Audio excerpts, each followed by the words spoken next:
Fishing's not going real well so far. I've been out here for a couple of hours now and nothing's happening. There's fish all through the sounder, but they're not biting. So I think we'll just sort of stick it out till the tide starts to drop. And if all else fails, I have a catch and cook segment that I might throw up on the video. It's from last week's tuna catch, and I actually shot this last Sunday. And because I wanted to eat the tuna on Sunday night. It's one of my favourite dishes, so tell me what you think of it. Put it in the comments below and enjoy if you actually cook it.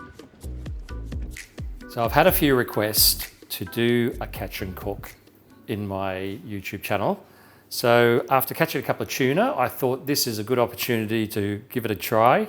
And I have my favourite dish to cook and show you how I do it. It's a sweet chili tuna. And I'll run you through the ingredients.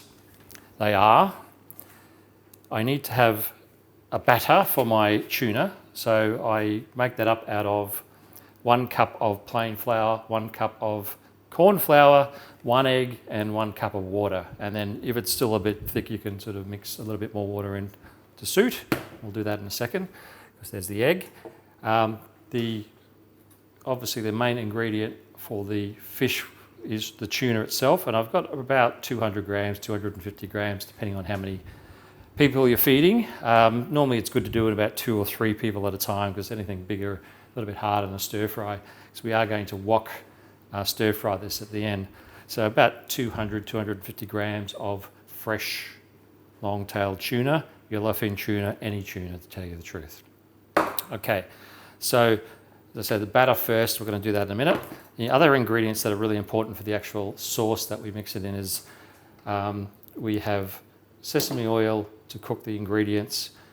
We have sesame seeds for a little bit of crunchiness. Sweet chili obviously needs chili. I normally use fresh chili, but I'm going to use chili flakes because when we run out of fresh chili, that is a really good option.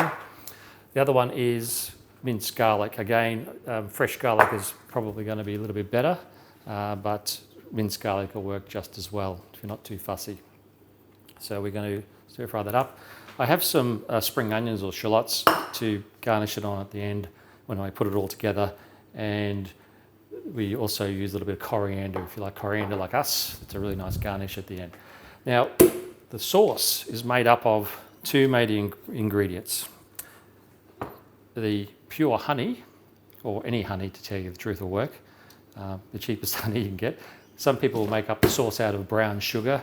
I like to sort of control the sugarness, the sweetness a little bit, so honey's a really good option. And then we use a chicken stock. I've just pre-made some in a glass here, about half a glass to a glass, depending on how much ingredients you've got. And we're going to mix all this together in a minute, but the first thing I need to do is cook the tuna. Let's do the egg. Egg into the flour mixture. I need a cup of water. Throw that in. Just using a whisk, that's the easiest way to do it. It's coming up pretty well. So you want it to be a little bit runny, but not too thick, not too runny. All right, so we're going to throw all this in, and I use my hands. Quickest way to mix it properly. So this is your everyday deep fryer, and we're going to gently put these in till the fryer is full. Don't want to overcrowd it. You don't want them sticking together if you can avoid it. So take your time, and they'll come out better. Yeah, I'm using a deep fryer to cook it, but yeah, this sort of dish is a Chinese dish, and you probably normally use a wok, and it's not a bad idea because you do tend to get these things stuck on the bottom, so I'd have to pry them off about halfway through the cooking to get them to float. So sometimes, you know, a greased wok or a non-stick wok might be a better option. All right, so these look pretty close to being ready. I might take these out. Give them a drain first.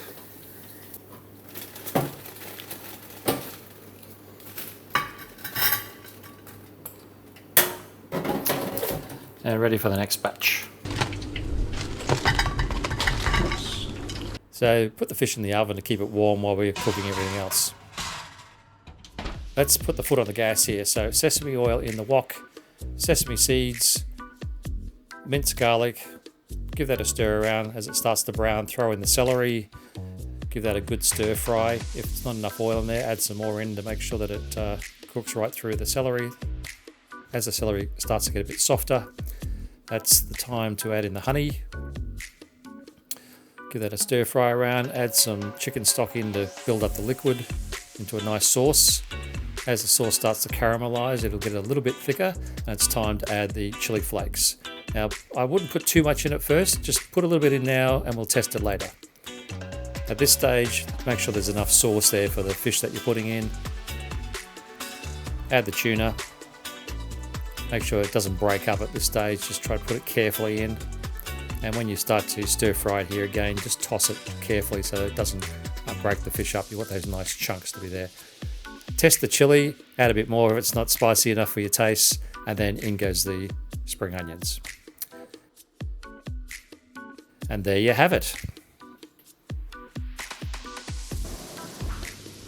A little bit of coriander on top. We like coriander.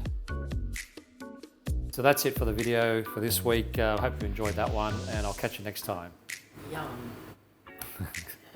There you go, let's eat.